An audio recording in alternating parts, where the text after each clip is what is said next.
please join me in the Pledge of Allegiance.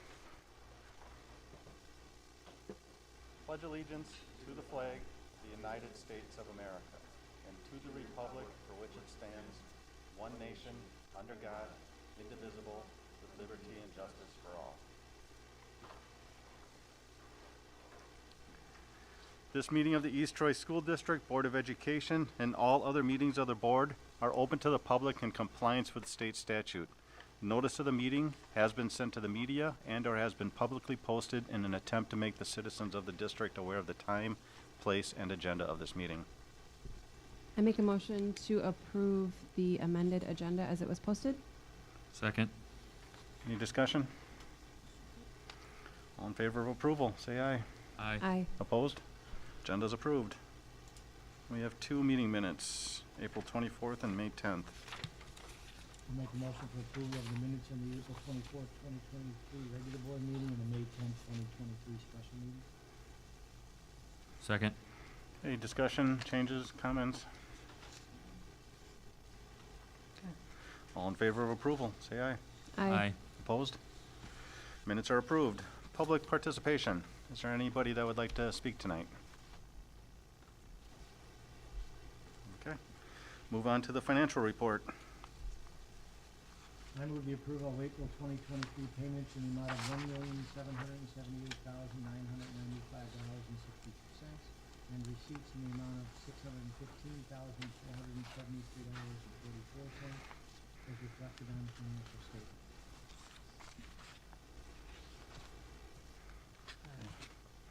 I'll second that motion. Discussion, questions?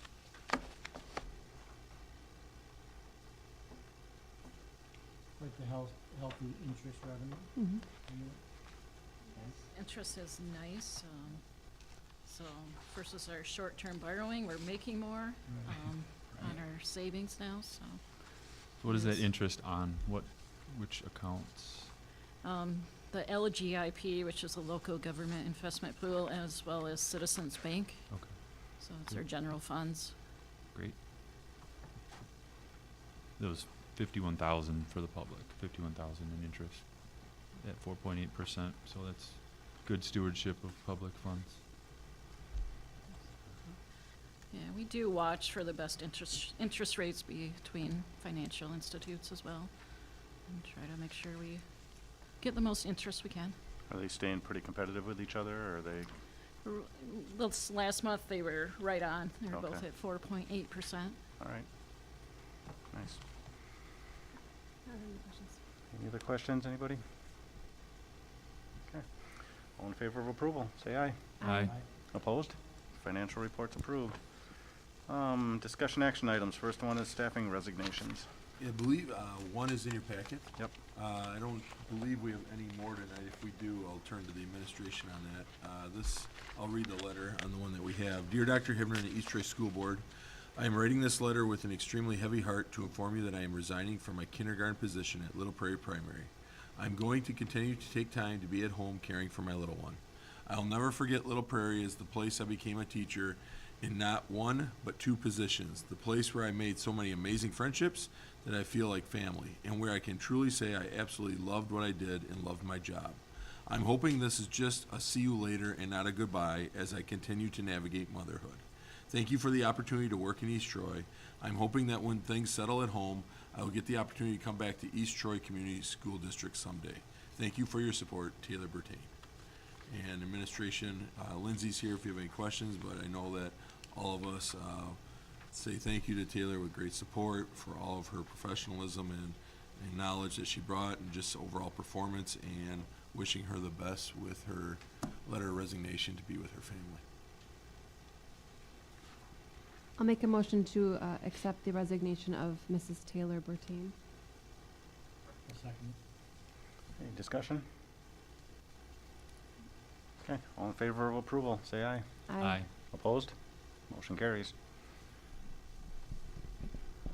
Staffing recommendations.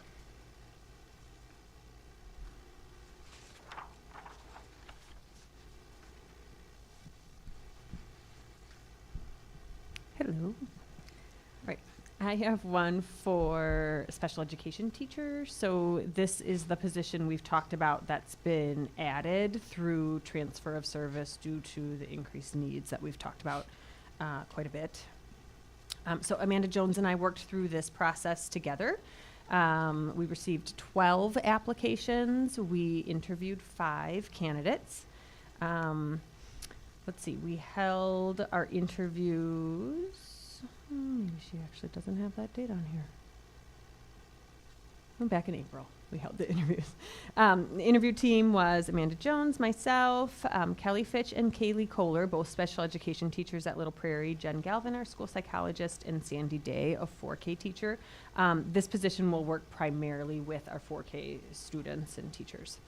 Candidates answered 16 questions. We debriefed, selected our top candidates.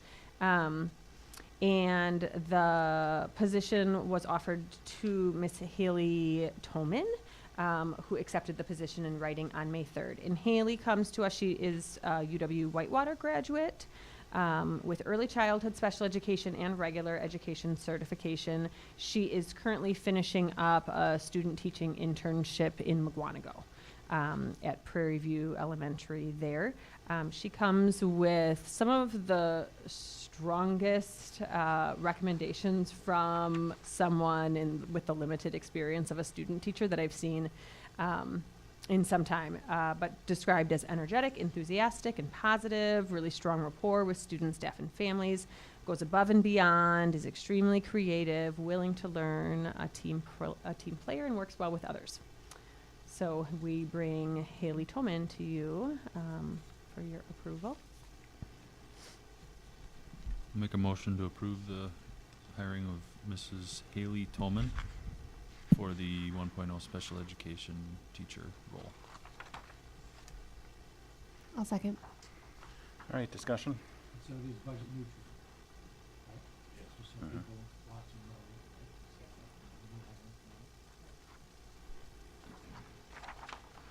right? All right, any other questions? All right, all in favor of approval, say aye. Aye. Aye. Opposed? Motion carries. Any other staffing tonight? No, just going off what Steve said on the budget neutral, and it's with that transfer of service for the special education position, so not affecting the general fund budget. Okay, next item, review district-wide building operations and maintenance.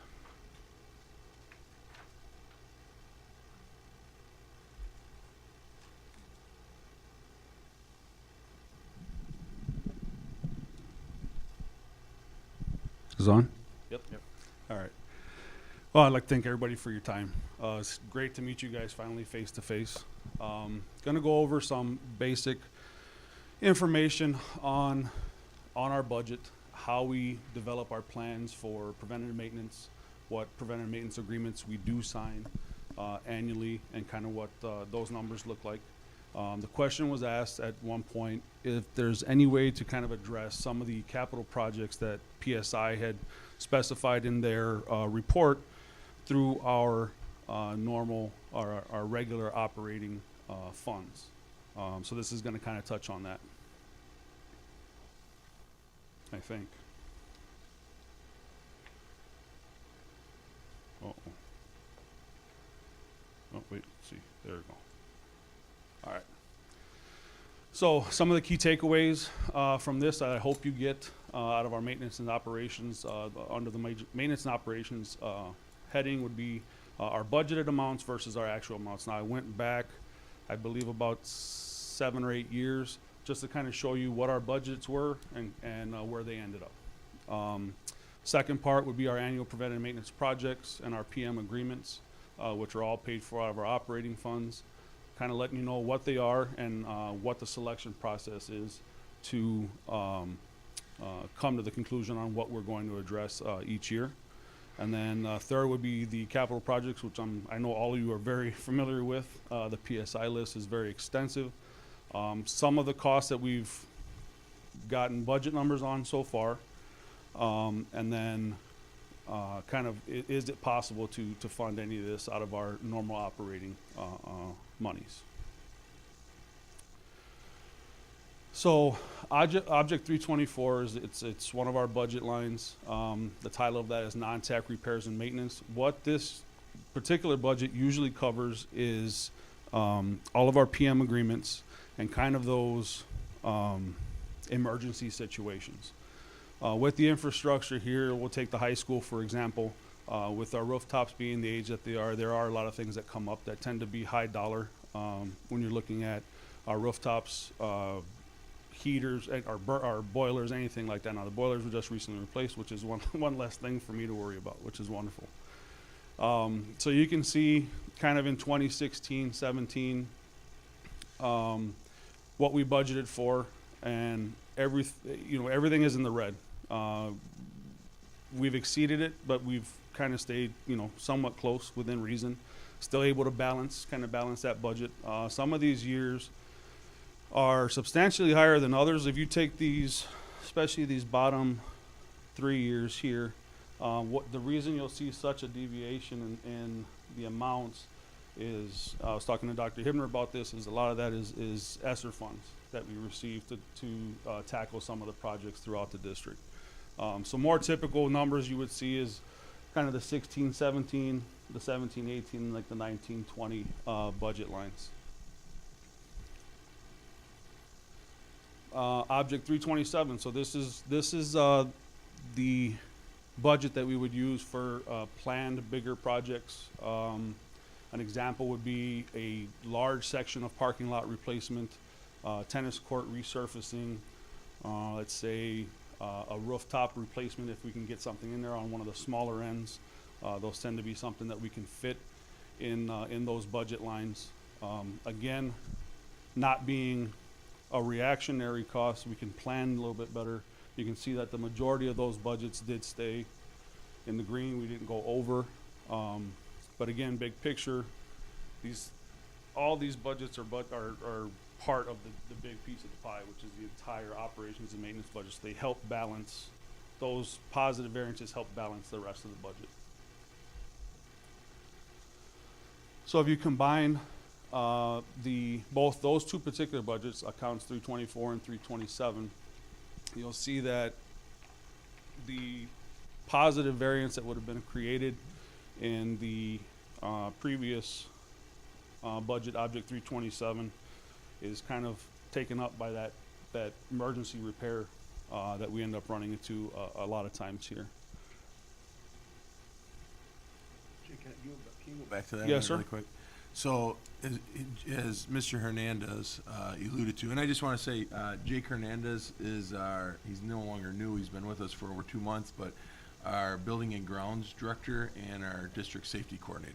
So just so everybody knows who's doing the talking tonight. What I wanted to point out for Jake on here, which we were talking about for the last few days and weeks as we've been going over it, myself and Jake and Amy Jenquin, and that is, so people understand, Jake already said that the 16, 17 and the 1920 are more the combined budget picture. The actual budget amounts and actual expense amounts are more accurate in those years that I think people should take a look at, due to the fact those other years, 17, 18, 18, 19, those years are associated to the referendum dollars, for one, when we were putting in things into the capital projects. And then in the 20, 21, 21, 22, 22, 23, those are ESSER dollars. And again, I want to point out, because I'm talking more to the community when I say it, so we've had ESSER 1, ESSER 2, ESSER 3, right? No longer, we've utilized those dollar figures from the federal government. And ESSER 1 was for about 200,000, 211 if you want to be precise. ESSER 2 was for 751,000, and ESSER 3 was for 1.6 million. And those funds have been available since the fall of 2020 they're available till 2024, but we've already utilized those federal funds for us. And some of the things that I just want to remind people that they went to, this is available on the webpage. It has been available. It also was, I believe, in some of our FAQs in the referendum part, and it was available, it definitely is available under financials in regards to operations and planning. And that's where a lot of our maintenance stuff is in operations and planning. But some of the things that it went to, ESSER 1, the 200,000 plus, went to the bipolar ionization system, went to the COVID cleaning mitigation measures. In ESSER 2, a lot of the things went into when we had to get more health aides because we were going back to in-person learning. We had to get full-time subs. If you recall, we went to 4 at first in the first year and then down to 2 and so on. Went to cleaning mitigation, technology to include our webcams because of obviously the number of staff and students that were gone during those time because of the implementations of the necessary safety protocols that were in place. And the middle school HVAC, which was a combination of ESSER 2, ESSER 3. And the middle school, and that's what went into a big part of ESSER 3 was the middle school HVAC. It also was 779,000 we elected to put towards the 22-23 budget to help us with that structural deficit, so we didn't have to lay off as many staff and have as many programming cuts and needs. And then it went to us looking at our long-term subs and a few other staffing needs to help with learning loss that occurred over the COVID year. So those were the things that where ESSER was utilized. Those are in those numbers. So I just want to make sure that people understand that. Not obviously the staffing numbers aren't in those, but any of the capital is in there. The bipolar ionization, the middle school HVAC, that is in those numbers. Thank you for filling the gaps. All right, our preventative maintenance. So our PM project selection and PM agreement. So during the process, we're selecting our projects basically with a combination of industry best practices, conditions of particular items that need to be replaced or addressed, and then we further prioritize them based off of the safety, the impact on the learning environment, and the overall cost. Our preventative maintenance agreements, our sign and services are performed to keep the buildings running the way that they have, and I think they've really gone a long way. A testament to that is touched on in another slide to basically, you know, how long we've been able to keep some of our roofing systems up, our HVAC units running. Big key component to the longevity of these infrastructure items. Projects. So our maintenance projects, our annual maintenance projects, we try to do a portion of all of these. Concrete repair, we look for, first thing with concrete repair, 9 times out of 10, it's a safety issue. It's a tripping hazard. You know, with Wisconsin winters being the way they are, you get heave and thaw. So you get a lot of deviation in the grade, cracked concrete, stuff like that. Asphalt repair, kind of the same thing. All in all, I think the lots look phenomenal, but a lot of pothole patching, crack filling, that sort of thing, striping when it's needed. Our exterior envelope items would be our tuck pointing, windows, doors. I know there's Andy, before he left, put in a window replacement schedule for Prairie View, which we've already started on. A couple windows, not many a year, but a couple windows a year. Try to get those knocked out because a lot of those are wood frame windows. Proximity access and security cameras, I'll lump those together. Times being what they are, our security is at the forefront of my mind every day, being the safety coordinator, trying to find better ways to make sure that the buildings are only utilized by the people that we want to have here, both during school, before school, after school. Gym floor maintenance, screening and recoating. For those of you who don't know what that is, basically it's a metal screen, goes on a swing machine. They take the top layer of the coat off and then reapply that finished coat.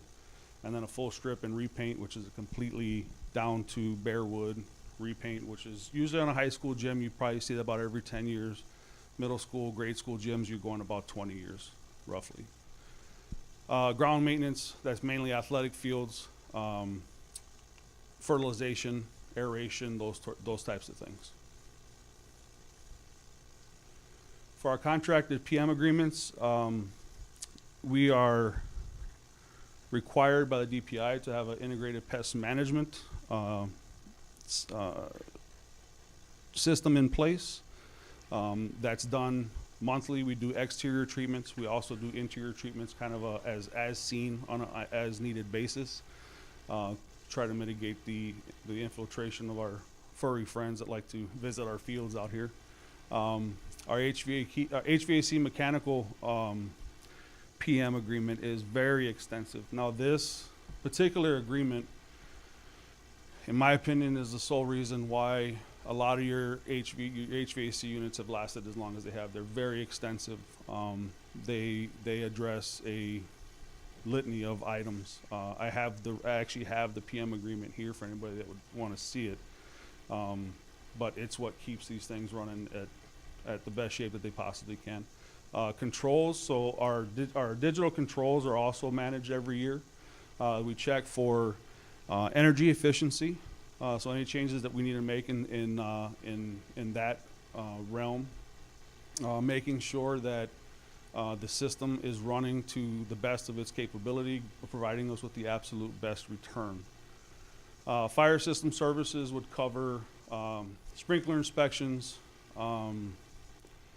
fire extinguisher inspections, alarm monitoring, all those types of things. We're required to have biannual sprinkler inspection, a 5-year inspection, and the what else am I missing here? I think that's it. Grease trap services, that's another important thing. The county and the city comes down on us quite a bit with this. These things are maintained annually. Very, very low cost, but very important. So it keeps our sewer systems running as freely as they do. ADA entry inspections, making sure that all of our ADA openers are working with as they should. All the push buttons are working the way they should. All the motors are running as they should. You don't want a door closing too early on somebody. Generator services, again, that's kind of a life safety issue, especially in the world of IP phones. Everything is contingent upon power being there. So for our buildings that do have our generators, those are serviced every year. Oil change, belts are checked, coolant hoses, all that stuff. Roofing inspections. So that we have 2 different types of roofing inspections. There's just a visual inspection that's done, and then there's an optional infrared inspection that's done. And those were done back in 2020. As part of that inspection, what the infrared is able to do is it can sense or see water infiltration in the lower layers of the built-up roof. So what they do is they wait for a cool morning, and they let the day warm up, so the surface of the roof is warmed, but they can see down into these layers, and wherever they get that heat signature change, they know that there's water sitting in that insulation. So then they know what areas that they can address to try to kind of mitigate that rot of the decking system.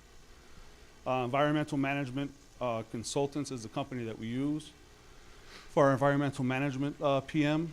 That's a regular inspection of our SDS sheets, our safety data sheets for all of the chemicals that we use in the district, both in the chemistry labs and the custodial department. Anywhere we have chemicals, those are required. Additionally, they do radon testing as we ask, and they will also do our asbestos, making sure that none of it's friable, that type of stuff.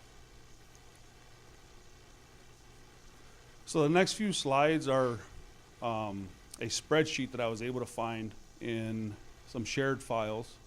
And this basically goes through kind of all the items I just touched on and shows you by building what years each one of these particular repairs or PMs was completed. You don't have to go through all of them, but as you can see, kind of the asphalt driveways, I'll just go with that one. That's been consistent since 2004. Again, ADAs was kind of a new thing that I believe Andy added, but very much a benefit to the overall building safety. Again, there's one for every building. The difference would be kind of like your playgrounds. Your playgrounds, you would add your playground chips, which is part of the safety of the playground. You have to have X amount of chips depth-wise around all of the play apparatuses. So, yeah, so I have one of those for each building. Again, Andy kept really good notes, which I'm very thankful for.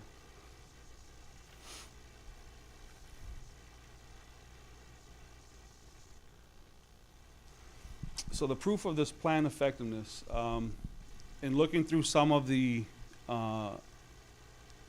some of the paperwork that I could find, it looks like the majority of the parking lots here range from 30 years of age to 5 years of age, with the majority of them being 20-plus years old. Like I said, most of the lots are in really good condition. I would say that they're all safe. They may not be the prettiest, but they're all safe. And for the most part, I think they've held together really well. Middle school, just for a side note, is the oldest parking lot that we have in the district, which I believe goes back to '93. Same thing with the HVAC units. This building in particular, you have about 14 units on this building that are 20-plus years old. What we're running into with that is that the availability of parts is becoming a lot smaller, and they are all on a outdated refrigerant. They all run R22, which you can no longer get. Roofing systems, again, 31 years old, 31 years of age to 5 years of age. We don't have many leaks. Every time it rains, I get a little nervous. I think every head custodian is going to call me and say, hey, we have a problem. But I think, again, it's a testament to that preventative maintenance and the work that we do with IRC, who's our roofing consultant. I don't know if you guys ever had a chance to meet with them, but they do excellent work. And there's, many other items I could have put on here to touch on. I don't want to take up too much of your time. Our preventative maintenance has allowed us to extend the useful life of many of these components and shown good stewardship of our community's resources. So the PSI facilities study and the operational subcommittee prioritize needs. Now, some of the items that are going to be on here were not on your prioritized list, so it's kind of a conjunction, it's kind of a grouping of both.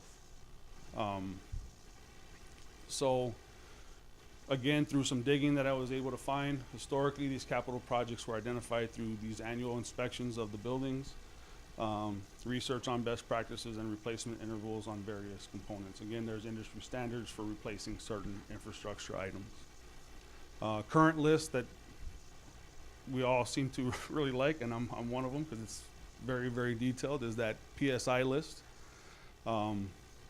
List of projects in their list was prioritized based on the areas in need of immediate attention. And then what I could gather from the list that I saw from the operational subcommittee was that it was, you guys prioritized it and broke down the list that they had under these categories, which was safety and security, building envelope, and educational programming. So of the many projects that were on the PSI list, these were some of the ones that actually had budget numbers next to them. So I figured I would share those with you. The Prairie View high priority project costs, as you can see with the reception area at Prairie View, I believe that's a security modification there. The number's 190 to 228. That upper gym wall, which is a flashing issue up there, I believe, but is going to require quite a bit of brickwork. It's 108 to 130. Roofs are 1.6 to 1.8. The only portion of the roof that has been completed that was on that list is the asphalt shingle roofs, the 3 asphalt shingle roofs that are over certain areas there at Prairie View. So those have been done. As far as mid-low cost items, tuck pointing and control joint repair throughout. Middle school list is slightly larger. Yeah, just a little. A lot of high priority, or a lot of high cost items at this particular location. The updated electrical service, which I've had a chance to kind of tour that whole building, and yeah, it's very much in need. 201 to 241. Instead of replacing the lentils, this is, I believe, something that Andy had in place. We are going to be doing a lot of lentil repair starting in 2 weeks. So we're hoping to try to not have to replace entire lentils in that process. It's basically going to be a grinding and repainting, and then they're going to kind of re-tuck point around the existing lentils that are there. Roofs, again, 1.9 to 2. Asphalt, so this number on the asphalt is not existing. So this number on the asphalt was a number for a reconfiguring of the actual parking lot there. From what I could gather, this would include adding an asphalt bus drop-off area to the west of the existing parking lot. And then whatever existing asphalt is there. So this is an addition to, not just a replacement of. Same thing with the concrete walks. I believe there would be a concrete walkway that would join kind of across that parking lot. Bleacher replacement, again, high dollar item. Secure entry, another big one. And I believe that this budget number was the assumption that the actual main office was gonna move to a different side of the building. Am I right? Okay. Chemistry and physics renovations and earth science, big dollar items, would greatly help the classroom environment, I'm sure, but again, big dollar item stuff that we wouldn't be able to accomplish through our normal operating budget. And some of those things were intended to have to go together Correct, because, correct, to do some of the classroom stuff, you're moving the office. correct, Some of those things had to kind of go. correct. Yeah. And they got grouped. Yep. High school, as far as high cost, would be the roofs for the most part. Ironically, and I talked to Dr. Hibner about this, the HVAC unit, the rooftop chillers, or rooftop units are not on this list. I would probably beg to differ that those are probably a high priority list item. Total replacement cost I don't have for all 15. I do have for 8, but not all 15. And then the boiler combustion air openings, we did come up with a different design for that. That came in under the 22K, and that's actually going to be addressed here in the next couple of weeks. So we were able to come up with a different design. And Jake, you would say on the units for the high school, the 15 units, even though you would state that there's a good argument that them being on the list for a high priority, the rationale of why they might not even be on the list at this time is because of the PM, the preventative maintenance. Correct. Which Correct. again, because we have people come up to us occasionally questioning our preventative maintenance plans. Sure. And I think it's really important to recognize what the preventative maintenance is allowing us For sure. to extend on life expectancies so we can put dollars towards other things because of that preventative maintenance. For sure. The only thing I worry about that is kind of what I touched on Yep. before was the rarity of the parts and the Yes. cost of the refrigerant now. You're right. It's kind of skyrocketed. Now, any units that are decommissioned within the district, we are recovering at R22 and it's ours, so we don't have to buy it back.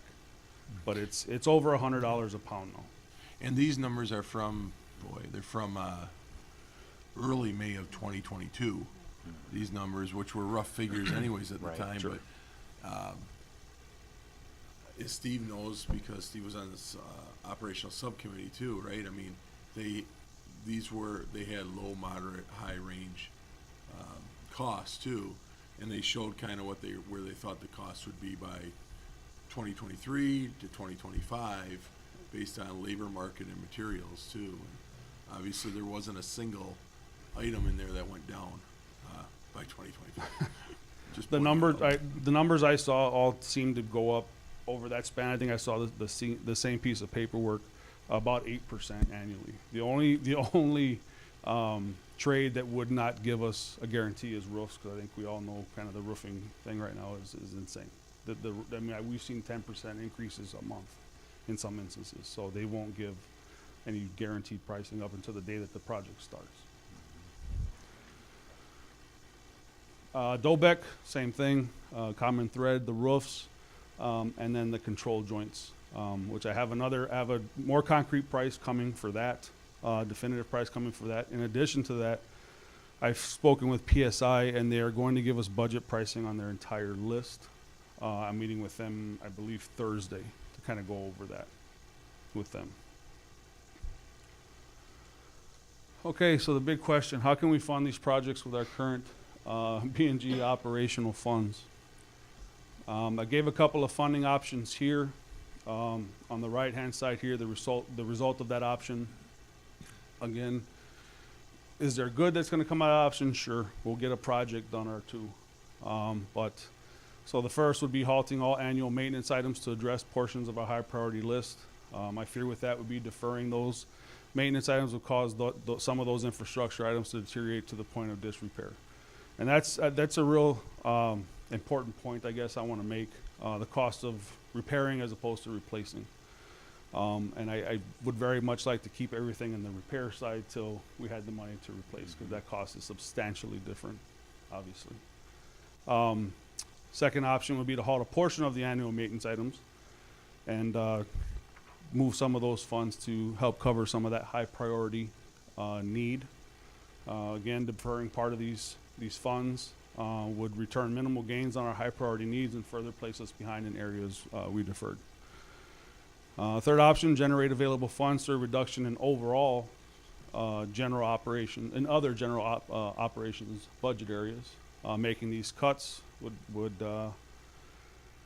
have a negative impact throughout the district, as it would have further reaching implications for all districts, not just the buildings and grounds areas. Option 4 would be capital referendum. So, in conclusion here, I'm hoping that you have a little bit better idea of historically how we've come to the idea, or how we've come up with our plan on how we want to address certain preventative maintenance items. You know, if you look at those numbers I showed you in those first few slides, historically our budget for repairs has exceeded the annual allotment. And part of that is due to the aging infrastructure, but we've realized the fruits of those labors. Even though we don't have the money to replace as much as we'd like, those PMs are keeping everything going the way we need it to operate.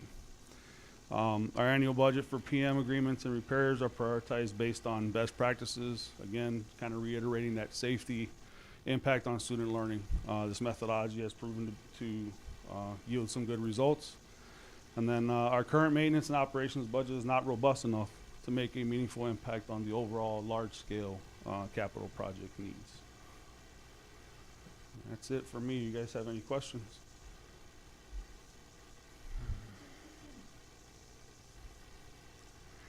That's as much as I could gather in 10 weeks. Yeah. So No, that's pretty good. I did my best. What was the thing that, I guess not surprised or shocked, but something that you weren't expecting that you found during compiling all this information? You know, in 23 years of being in schools, I don't think I've ever seen equipment last this long. And that's it's a positive, right? It's really saying a lot to the guys that came before me, and that they understood that having that PM plan is what was going to keep the doors open from day to day, because the money wasn't there to put to replace what needed to be replaced entirely. So I think that was probably the most shocking thing, to see the age of some of these infrastructure items and the fact that they are not further deteriorated than they are. Don't make them like they used to, huh? Oh, I'll tell you what. Yeah, not at all. Not at all. So I think, it's a pleasant surprise, but it was a surprise for sure. Yeah, any other questions? I know it's up to the board now or administration to try to figure out ways to get funding into capital projects.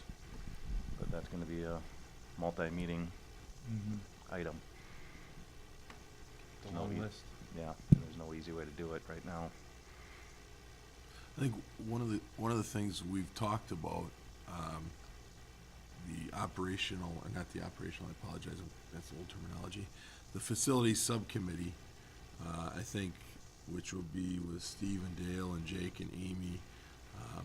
One of the areas that I think we've talked about that they'll have to explore sooner rather than later, and that's the possibility of having like a community focus group and having there's a lot of information here, right?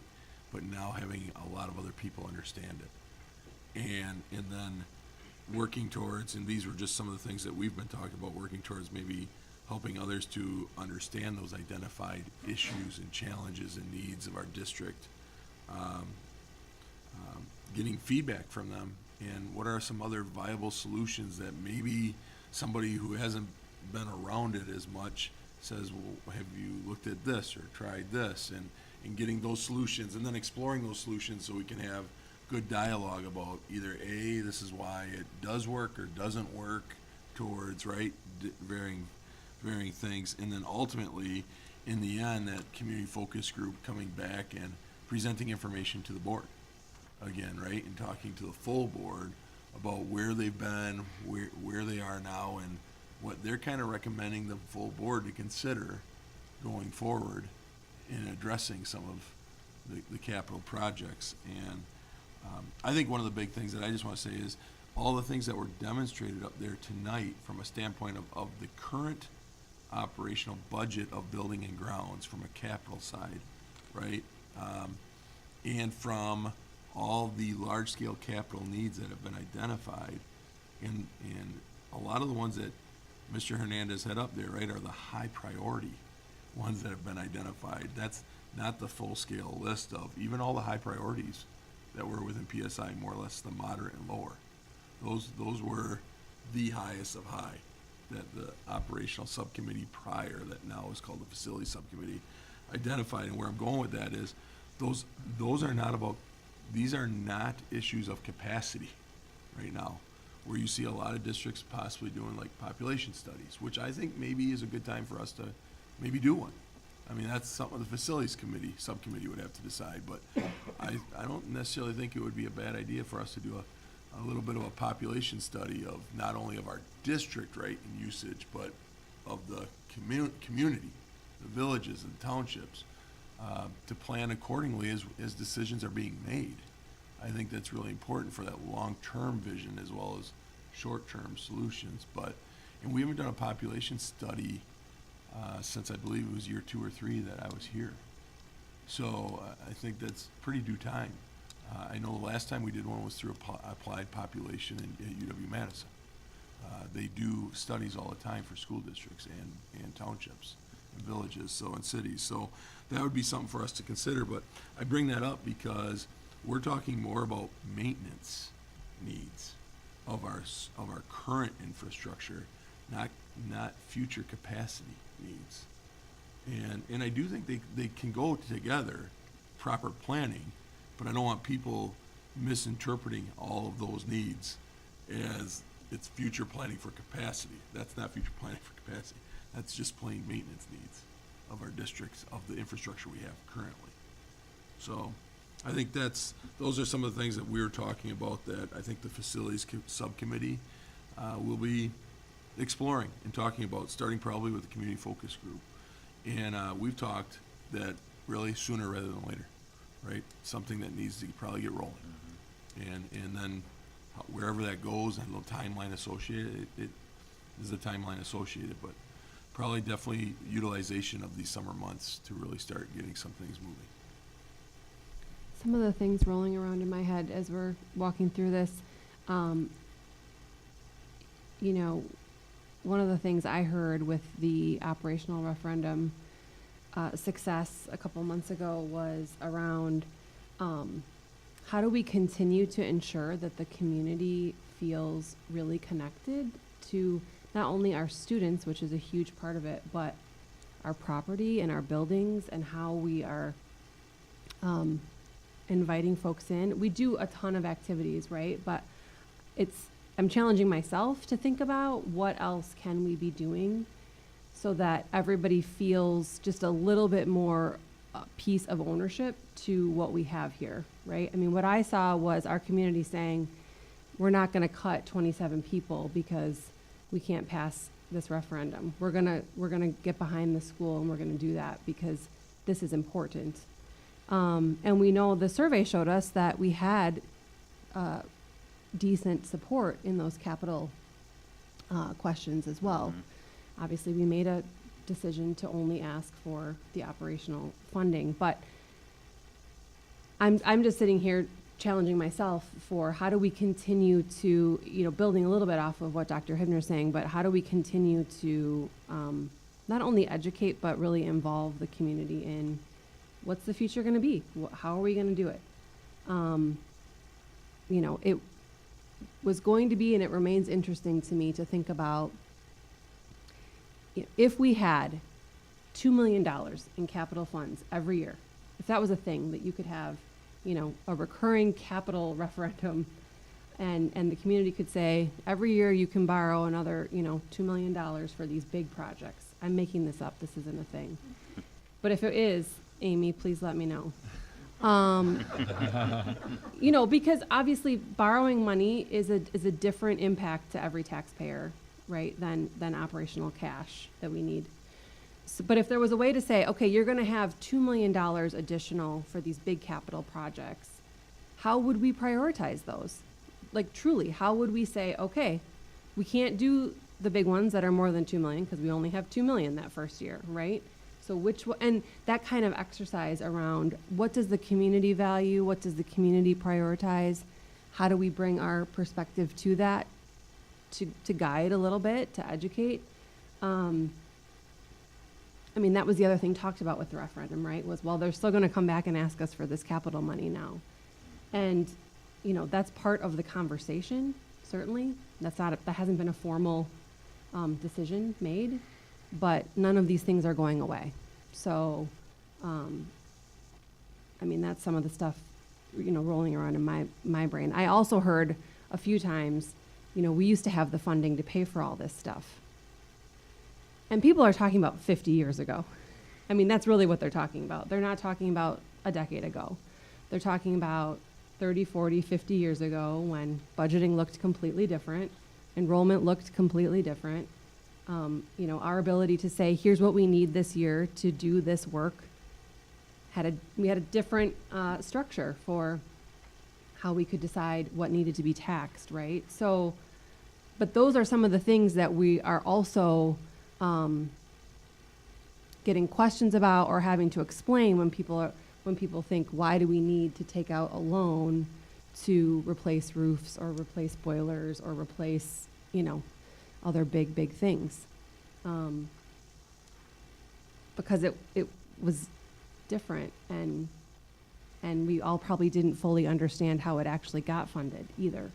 I didn't. Totally different mechanism back Right, then. Yeah. right. But those are the things that we have to make sure we're continuing to talk about outside of these meetings and inviting conversation around, because everybody has to feel like they own a little piece of the buildings and the grounds and the properties. And that we're not always just coming with our hands out asking for more money, right? So thank you for digging in. We're here to answer questions too, because we've all gotten to different degrees, right, involved in trying to prioritize and understand and decide. But it is a bit of a puzzle that, like, the design keeps changing on the front. And we just like keep moving the pieces around. I think that's the best analogy in my 2 years. So, but I would challenge all of us to think of, like, what are the other things that we're not, we do a ton of events and a ton of community invited stuff, but I just feel like there's more to be had there. I agree. I'm just getting people in on the pride of the school, but I also would say if the community focus group is an idea from the facility subcommittee, inviting people in often, all the time, for the pride, the great things that are going on, but also I think there are a lot of people in our community that would be very interested in going, I'd like to observe some of those needs, like, take me through, show me those needs of the buildings. And I would say, even, right, this is just me talking to videoing it, right, recording it for those that can't be present, show them, right, like we do the online video tours now for people that possibly can't come in person when they're looking at our school district. They can take the virtual tour. Well, let somebody take the virtual tour for the needs, the maintenance needs, and to see them, so they can have a better grasp. And then maybe they'd want to come in person to look at it more in person and all those things. But a lot to be done. I agree with Anna. I think one of the things is really keeping people engaged. And I get it. I get it. I think it's a common question. How did we get here? How did this happen, right?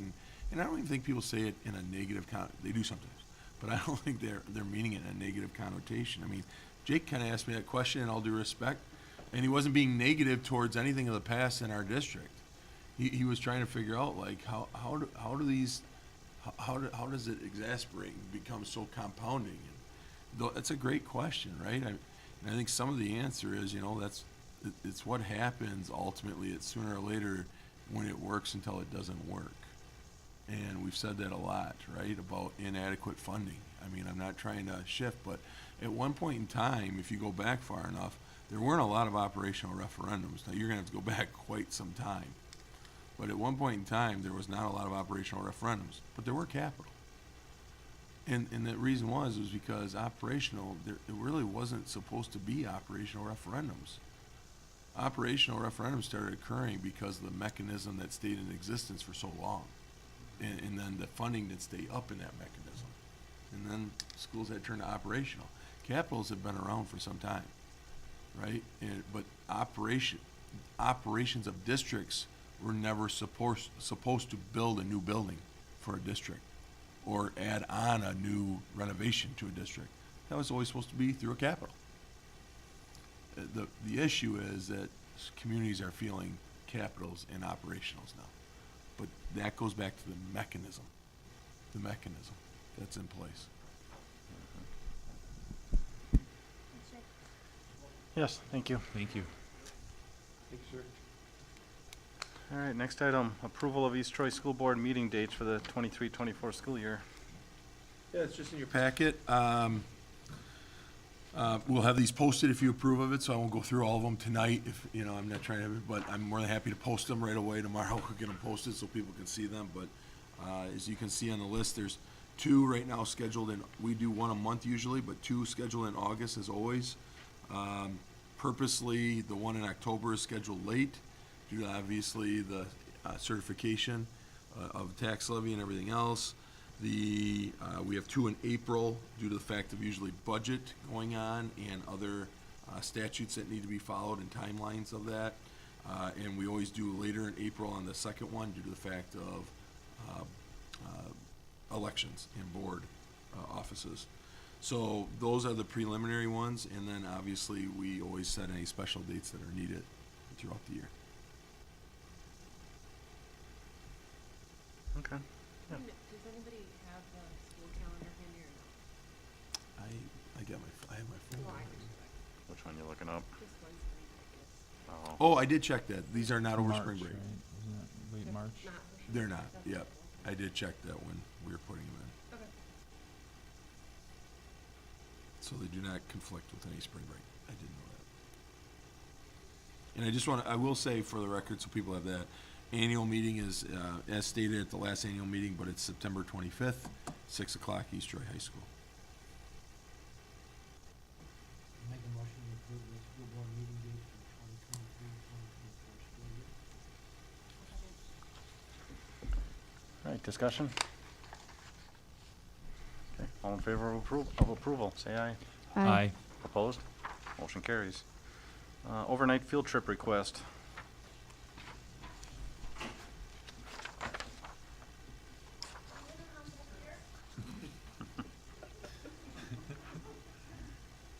Don't worry, Stacy, have the mic, nobody knows.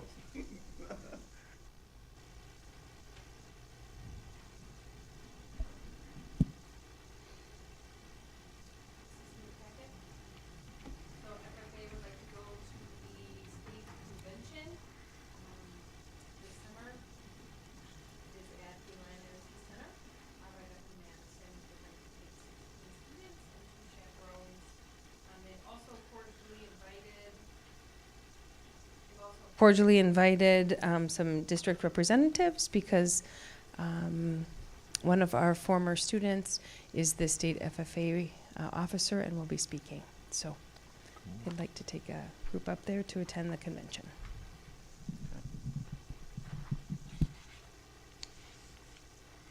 I'll make a motion to approve the overnight field trip request as presented. Second. All right, discussion. Okay, all in favor of approval, say aye. Aye.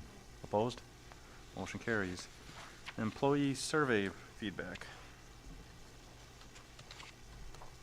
So every year, lately, right, the last 2 years, we've been doing an employee survey.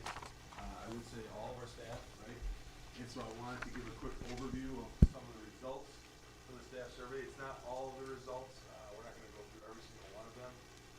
are gonna share the ones from this past year, that were just taken over a month ago. I have the dates up here, I think, of when it was, so it's like 2 weeks ago. And, compare them to 2022's data.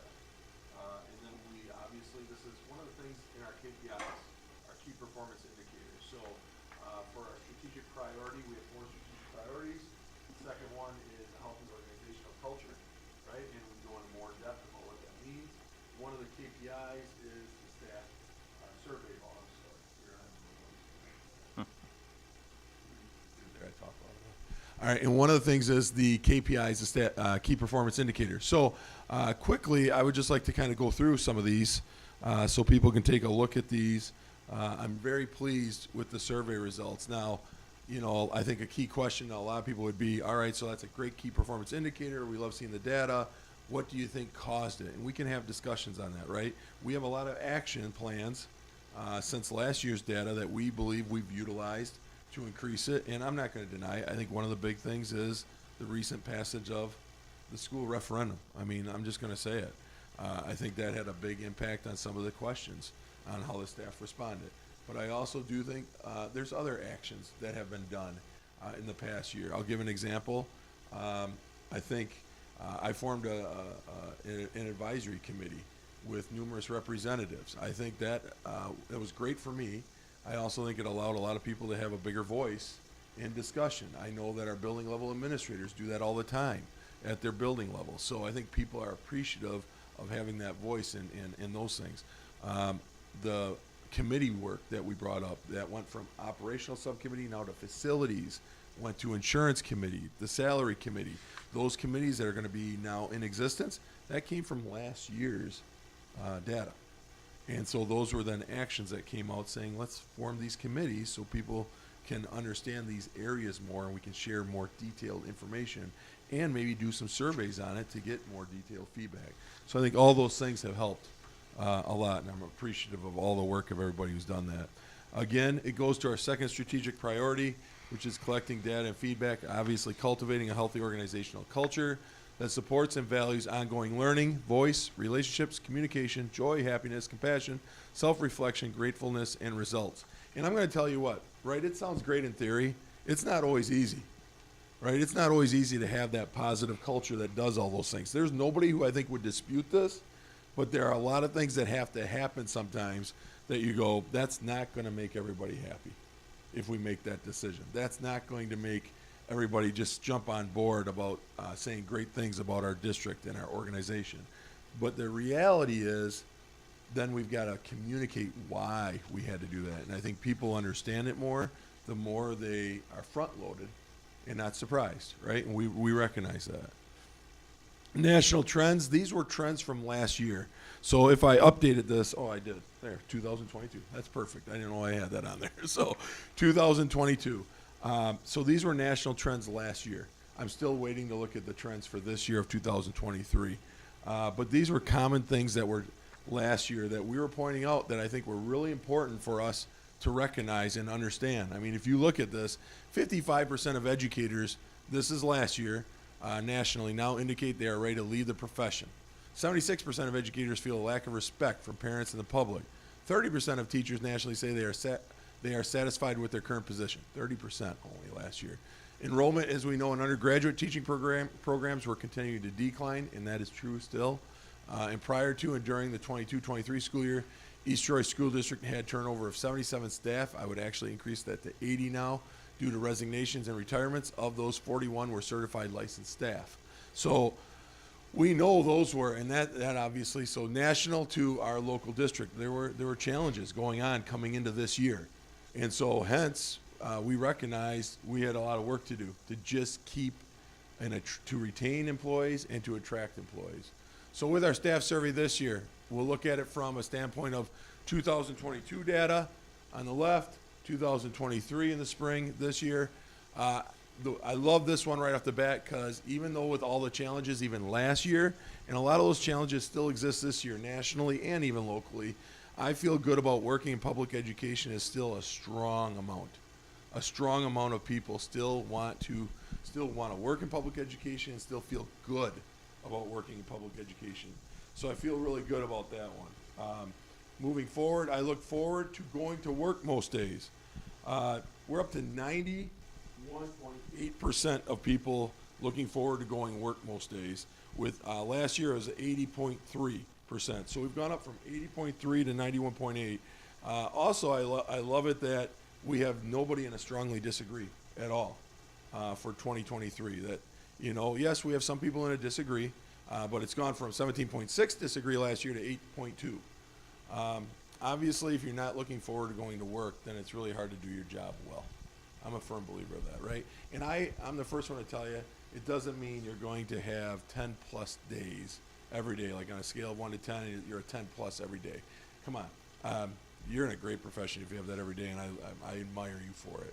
But we know you probably won't be on a 10 plus scale all the time, but the reality is, are most days enjoyable for you? Are you looking forward to going to it for most days?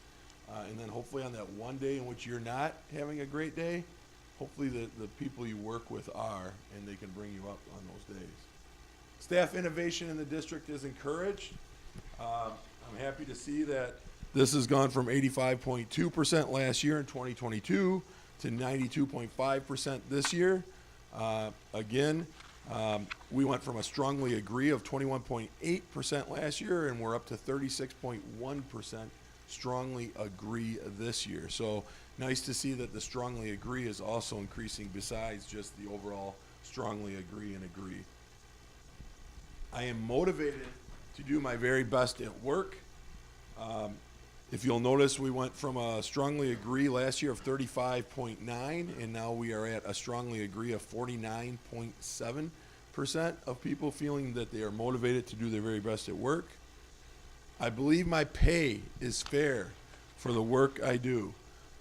We have work to do on this, right? Off the survey, we have work to do. Now, is the survey accurate from a standpoint of people's perceptions? Who knows, right? That's the work we have to do. So hence why we have formed a salary committee.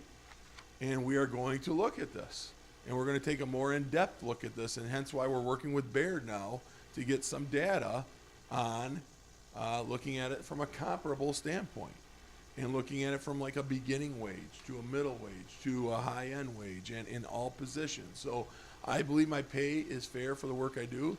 We want to make sure that this increases, or that we're able to explain it so people then feel stronger about agreeing or strongly agreeing, even if it doesn't result in a change, but they can see why it hasn't changed. Or maybe the salary committee is going to say, no, we've got some subgroups that definitely need to change, and that we're not going to retain people or attract people based upon the competitive pay. But right now, we've gone from last year, from strongly agree and agree, it was at 38%. In this year, of the people taking the survey, we went up to 45.5%, believing that their pay is fair. So we still need to obviously do work in this category. Again, it doesn't necessarily mean work like, oh, we got to increase pay right away. No, it means the salary subcommittee is going to do work to find out, is the pay fair? And if it's not, where do we need to put some of the dollars, and how do we do that? I believe my benefits are fair compared to other districts.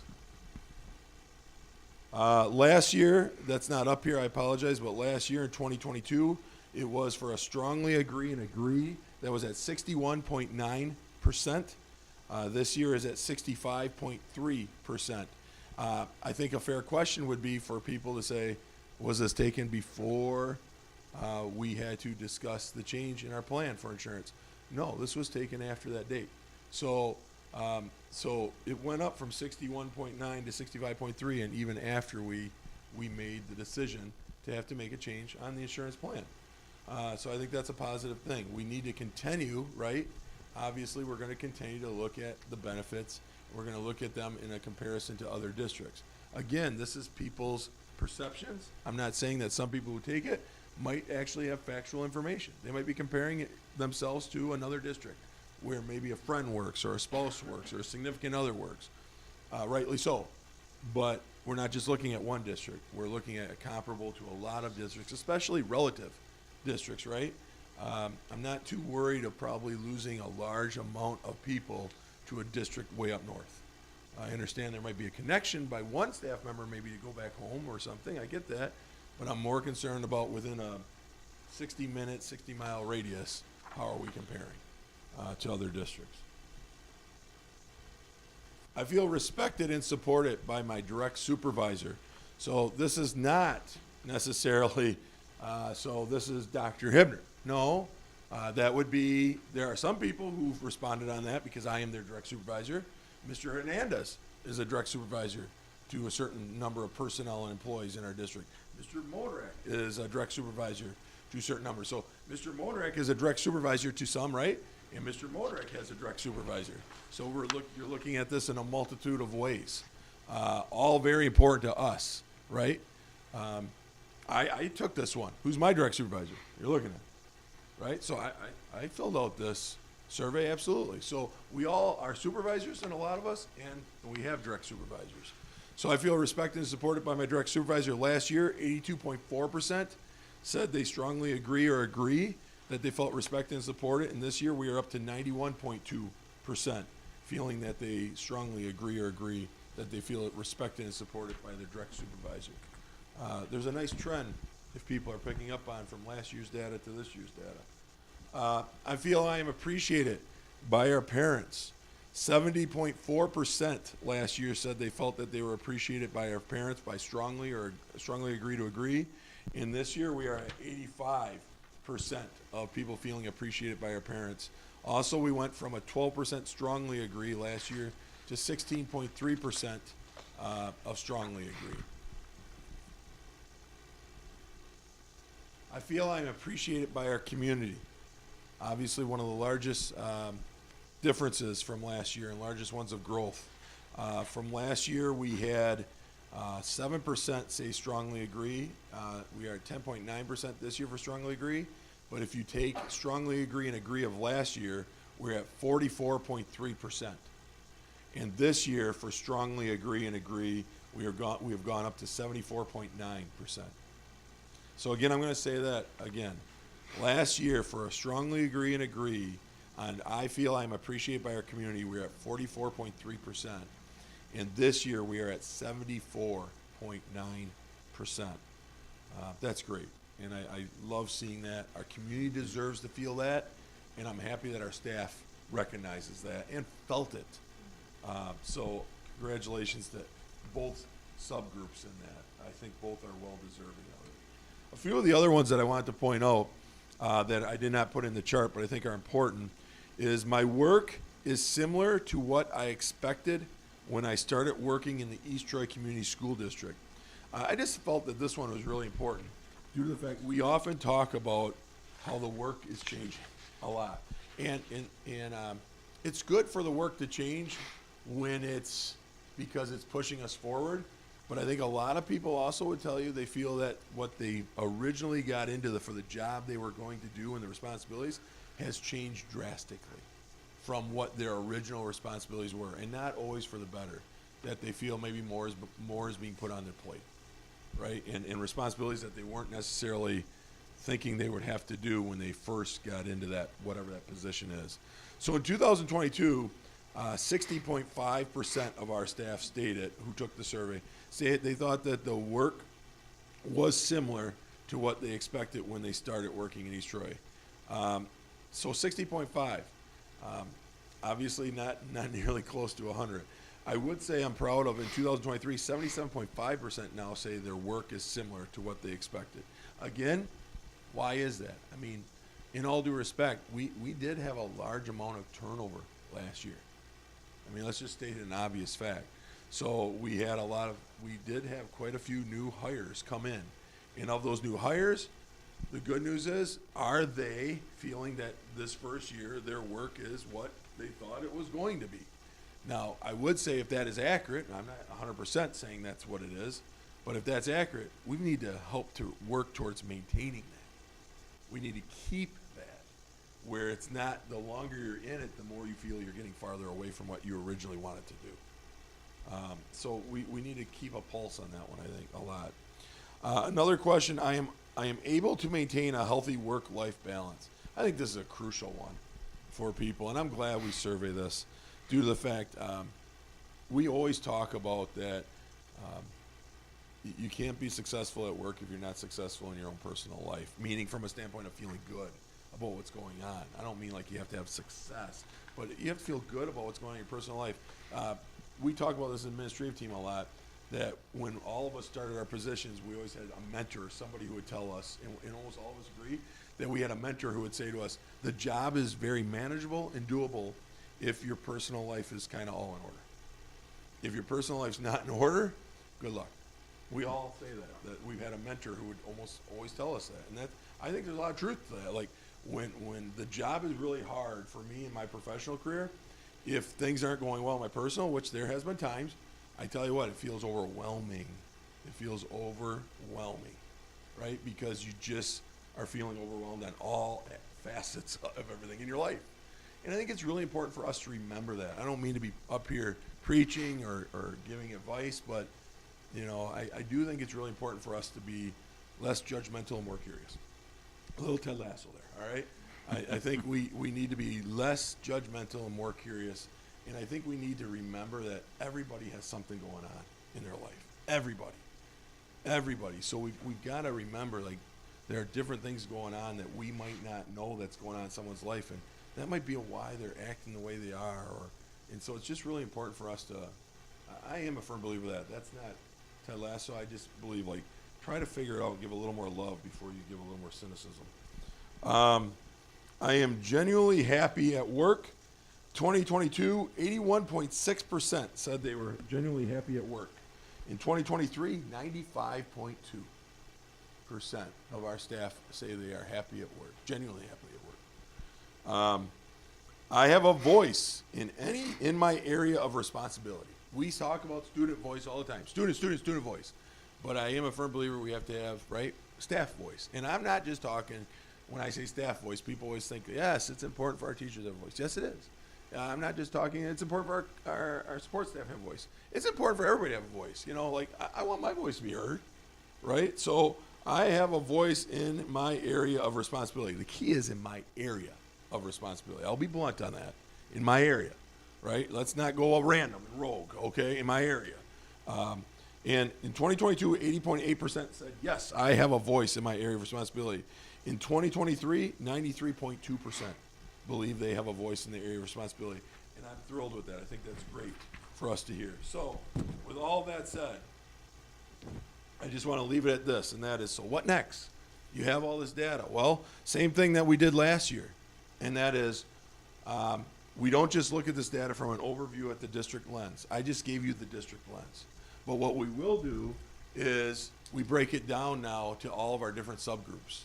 So we look at it from a standpoint of all the demographic groups. So we'll look at it from the people who have been here 0 to 10 years, the people who have been here 11 plus years. And we also break it down into all of our buildings. So we look at the staff at Little Prairie, we look at the staff at Prairie View, middle school, high school, and we look in our departments. So we look in the pupil service special education department for support staff. We'll look at the supervisors, administrators are all combined into one. So I take a serious look at the administrators and supervisors data. And I go across every one of these questions, looking to see where the trend is from 2022 to 2023, and is it going up or down? And we take a serious look at that. Each one of the building levels, their KPIs are dependent upon that in this second strategic priority. So they will be looking at it and talking about it with their staffs about what are they seeing, and then what actions do they need to do going into next year for this strategic priority. So that's what the data will be used for and how we'll continue to use it. Any questions? Anna?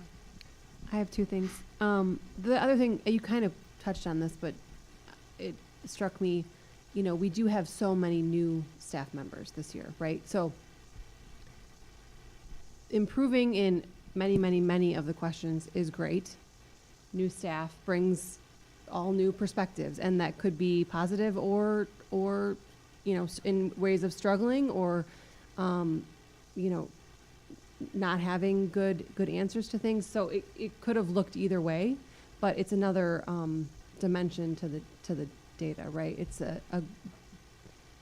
pretty significant chunk of the population is new. So I'm glad it trends up. Certainly, but, you know, that's the other thing we'll have to just keep, and we're always gonna have some amount of turnover, and, you know, those people are always gonna change. Question 40 stuck out to me just in scanning this while we were sitting here. And I imagine it connects back to what you were just saying about, you know, breaking things down and looking at, smaller groups of staff and digging into the reason for their answers. The question says, I have the resources I need to effectively carry out my responsibilities.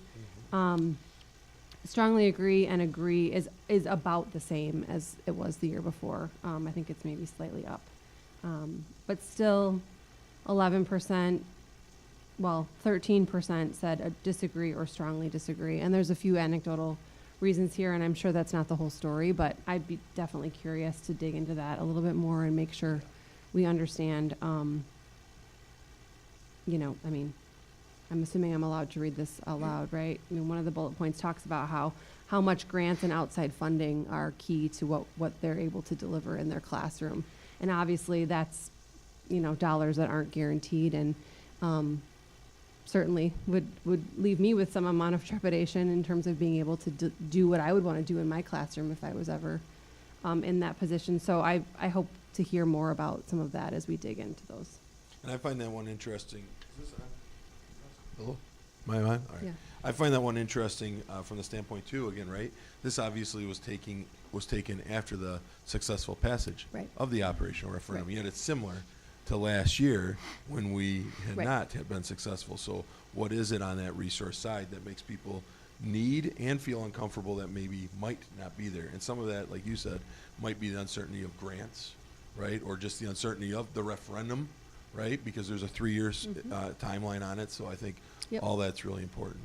One of the things too, I'd like to do a shout out, and I do really want to do this, and that is to Amy, and that is because when you look close at the survey, and again, I'll go back to, again, not being able to substantiate for sure, but with 1/3 of basically new staff this past year, I would say a credit, and especially so many being licensed staff, the induction program. Yeah. And I do think the induction program, and we do get feedback from all of our new staff on the induction program, and it's overwhelmingly how many people state the high positives of how that had made a successful transition for them into our school district and success. So I think that program without results in possibly a lot of changes in the survey data alone. Anything else? Great points. So you'll see some of this data come back again in July when we bring up the strategic priorities and we hit on the second one. And the principals and other departments are talking about where they're going to go next. Well, how the year went, right? Where we go next is usually in the fall. But how the year went, you'll see probably them referencing back to some of these data points in their own buildings and departments. Okay. All right. Thank you. Thanks, Chris. All right, next item, summer school update. I just have a brief update for you. The last time we spoke about summer school was still during the enrollment window. So I just wanted to provide you with a brief update since enrollment has closed. So in the enrollment window, Little Prairie courses filled up immediately. They are all filled with the exception of the recommended courses. Prairie View had strong enrollment numbers. Middle school was struggling for a while for enrollment numbers, and so as a result of that, we extended enrollment for a week. We pushed out more to parents via email. We put it on Facebook, social media, Instagram, all of that. Our numbers did not increase very much at the middle school given those efforts. So we were forced to not run 3 courses at the middle school due to those numbers. So community kindness, scrapbooking, and yoga all were not able to be offered. Additionally, we had Actors Workshop, which was a 612 course. It was going to be the first time we offered that. They needed 8 students to run it, and we did not hit the 8. So we were not able to run that. On the positive side, the last time we spoke, I did not have a teacher for the strength speed, agility, and conditioning. But since then, I do have a teacher. So we were able to offer that for middle school and high school. So that is indeed running. Congratulations, Mr. Woods, you don't know yet. That is not true. When people Mr. Wirtz is teaching that. So we are good to go on our elementary. Our middle school numbers are just not where we need them to be. So I have to do a little digging into that, maybe survey of families and such, because we have to have the conversation whether or not it is worth the efforts to offer those courses. High school, I cannot report out on yet, as many of those courses are credit recovery, and so we still have some time left for that. I can say this is the first year Mr. Bertino will be leading the marching band, and we have 49 students enrolled in that, so that's awesome. And we've got, I want to say, 9 students doing the 4-credit creative writing course, so we're good to go there too. Marching band being 9 through 11th grade? I mean, that's just it, right? Middle and high school, yeah. Both, Mhm. okay. So, and jazz is being offered as well. So, Mr. Hummel will be returning to that. Our music program is doing really well in the summer school. Any questions about any of that? Okay. After summer school, I will come back to you with all the results of FTEs and budgets and all of that good stuff. Okay. Sounds good. Thanks, Amy. Next item, update pertaining athletic training services for next school year. Yeah, I don't know if this was in your packet. No, okay, so I'm just going to read it. It's from Mr. Judd, our athletic director, Dean of Students, and he had directed a memo to myself. It's dated the 8th of May in regards to athletic trainer. It says, East Troy Community School District currently partners with Aurora Health Services to provide athletic training services to students, staff, and provide support during home athletic events. Recently, Aurora discontinued their training services with East Troy. Currently, the annual agreement for compensation between the district and Aurora is $13,600 at the beginning of each school year during the term of the agreement. They provide special event coverage, events occurring outside of the school week, at the rate of $50 per hour. The typical range for an hourly athletic trainer is between $23 and $28. Our athletic trainer is covered by liability insurance with limits of $1 million per occurrence and $3 million aggregated, or the liability limits required by the state of Wisconsin, whichever is greater. Below is the information pertaining to the current services we receive through Aurora Sports Health. We are looking to maintain and continue these services below through a new provider. Athletic training service shall plan, organize, coordinate, and supervise the athletic training program for all student athletes, faculty, coaches, and staff of the athletic teams who are involved in recreational and organized sports within the school district. Shall complete season-end reports related to each sport for which services are provided under the agreement. Shall continue to work closely with the school to meet current and future needs and concerns of its student athletes, faculty, coaching staff, and athletic program. Shall assist student athletes and their parents, guardians who are interested in securing a physical to find facilities or providers that are able to offer and complete physicals. Will provide skin fold measures or assist school in finding a skin fold measure if Aurora personnel are not available to allow compliance with the WIA minimum weight projection for wrestling. Will administer concussion baseline testing to interested student athletes with written parental consent. Current training coverage is Monday through Friday from 2:30 to 5:30 p.m. During football season, an athletic trainer will be on campus until the end of practice, which may be as late as 6:30. The following sports have competition coverage with a trainer: football, boys and girls soccer, cross country, girls volleyball, boys and girls basketball, wrestling, track and field.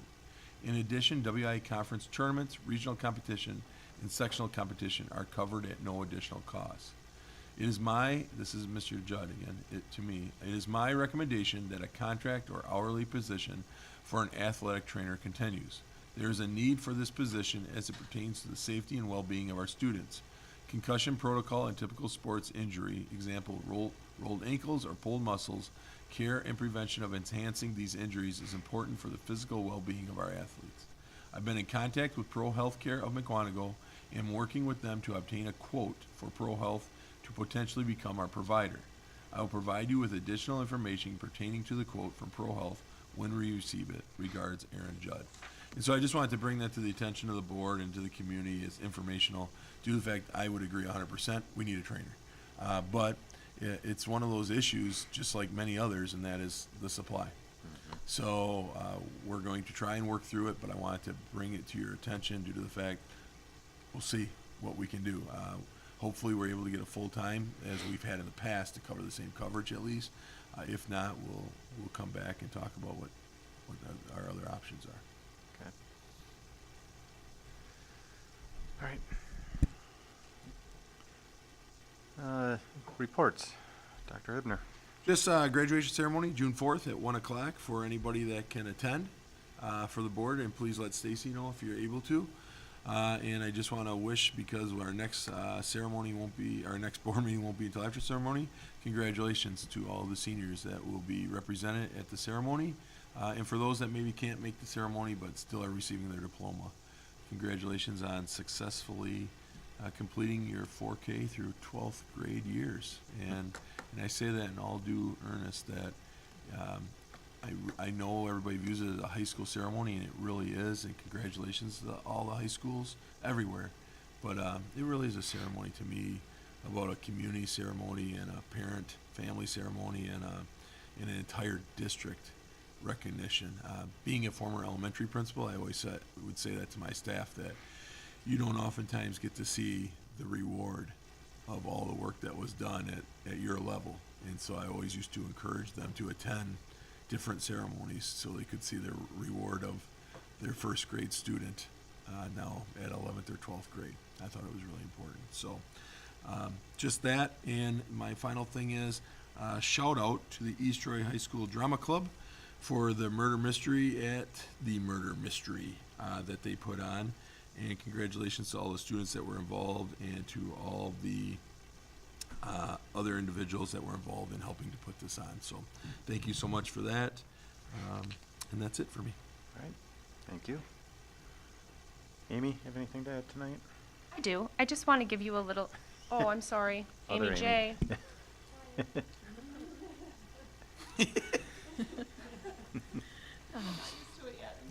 Well, yeah, I mean, there's two of you, so. I can talk a little bit about student open enrollment. The open enrollment period is February through April, so resident students can put in an application to go to another district, as well as students living outside our district can put in an application to enroll in. And then every year a survey has been sent out to the families who put in an application to open and enroll out. So the survey has been sent out to 43 families, and we'll get the feedback probably for the June meeting. And Okay. right now we have 23 families with applications enrolling in. And then the applications are approved depending on our space. Right now we don't have space for special ed, but we are welcoming general ed, students for general ed, and wherever there is room, we definitely welcome additional families. If somebody's missed the open enrollment window, there is always the alternative open enrollment. So there would still be the opportunity to attend school in East Troy if families wish to attend here. Okay. Great. Thanks, Amy. Welcome. Next, Amy. I just wanted to share some information about the GPS education program that East Troy participates in. So May 3rd, I got to attend the partner appreciation breakfast because we have some graduates this year. So GPS education is a work-based learning alternative experience program that focuses on classroom experience, but also careers in technical education. So there are thank you notes coming around from the two of the graduates who are going through. So this year we have 3 graduates that will be graduating from the GPS education program. I think something notable is that 2 of those individuals are open enrollment students. And because I got to go on May 3rd, I had the opportunity to speak with them. And they open enrolled into our district specifically for that program. So I think that was really great. One of them explored landscape design, one was in auto mechanics, and one was in hydraulic mechanics. All three of them have employment after this. So two of them are with the companies that they worked with as part of this experience, and one started his own business. So he worked with a company, that's the landscape design, he worked with a company, and then he went off on his own, and he has his own business that just launched. So it was really great. One of our students joined the panel of kids to talk about how this program really saved them in their experience in high school. They just, weren't real invested until they had the opportunity to join this program. So I just wanted to share that. I also wanted to recognize that East Troy has been a partner with GPS for 13 years. So we were one of the districts that were recognized for the longest relationship, and I thought that was really exciting too. Great. Any questions? If I'm putting you on the spot, sorry, but I don't remember hearing about this one before. So how many years can a student be in this what is the program really So like? they can start early on. It's for secondary, so they could start younger, like 6th grade or so. Typically, they start about 9th or 10th grade. The kiddos we have had start in the last 1 or 2 years. So we have had a couple of them in for 2 years, and one was in for 1 year. And then I'm assuming we have an agreement with GPS around funding and Yep. I know we talked about RVA and, Yep. and commitments on that. So it's an alternative education program for kiddos that are struggling in the traditional setting, and it's to ensure that they are ready for life outside of school. So there's classroom experiences, there's service learning, and then there is the career connection. So they're learning on the job. There's a number of employers in the area and a number of school districts in the area that participate. And it's beneficial because the employers, right, are getting employees who sometimes turn into long-term employees with them. But our kiddos benefit because they're having a hands-on experience, which is most often how these kids are learning. The more they complete their classroom work, the longer time they have actually working in the business section. So basically it's incentive. If you're focused in the classroom and getting your work done there, then you have more time to essentially make money in your assigned business. And they have to meet all the requirements of that business. Yes, I I mean, mean, they are an all the employee, requirements, so they they're go through employees. review and they are treated just like a regular employee. If there's drug testing, they have to Yeah. complete the drug testing. I mean, they have to complete every single thing of from the employer's perspective. So it's just one more option that we have for kiddos, and I just wanted to highlight it.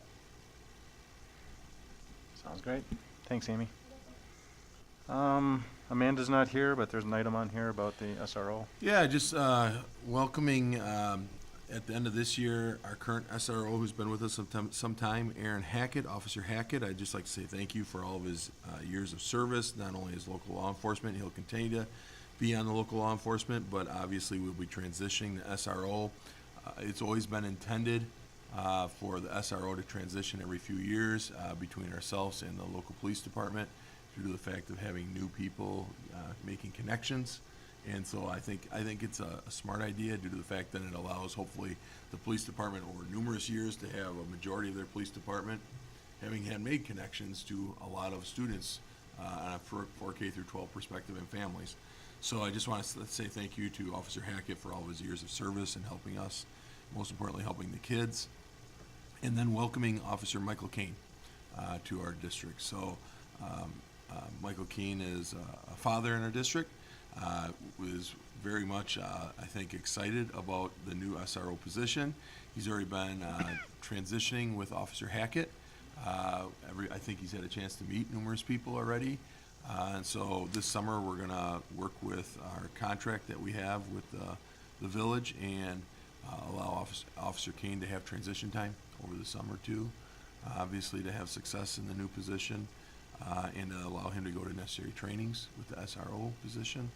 And so I just want to welcome him and look forward to our continued partnership with the village and our local law enforcement towards helping our students and our staff and Jake's there towards working directly with our director of safety in our district towards providing the safest environment for our kids. So, if I can throw back really quick too, I did forget one thing. Shout out to the Last Blast. That's this Wednesday for anybody that's interested. So that's middle school, high school. So I'm really looking forward to that. Try to go every year, and I will be there this year, so I'm looking forward to that. And I mentioned the East Troy High School Drama Club play, but I didn't mention the dates of the murder mystery at the murder mystery. I congratulate people being in it, but I didn't mention dates. It's this 19th, 20th, and 20th. 19th at 7, 20th at 2, and 20th at 7. So anybody who's interested. Thank you. Policies, nothing tonight. Communications announcements, you kind of just did. Anything else? Okay. Anybody on the board have any future items they'd like to add to a future agenda? I have just heard people ask, since the referendum passed this year, including another SRO officer for that funding, right, security, etc. Maybe we could get some numbers of what a second SRO would look like for the district. So they'd like a possibility of Yeah, consideration. maybe like one that's here and one that's over there, Okay. and just see what the impact is. Sure. Well, what we can do is bring the current kind of agreement and look at that, and then for people to understand how much the district pays of that agreement, because it's 9 months of the 12, right? And then a majority of it comes out of Fund 80, so we'd be more than happy to look at that. Okay. All right, anybody have anything else? Okay. Come on, Anna. I'll make a motion to adjourn.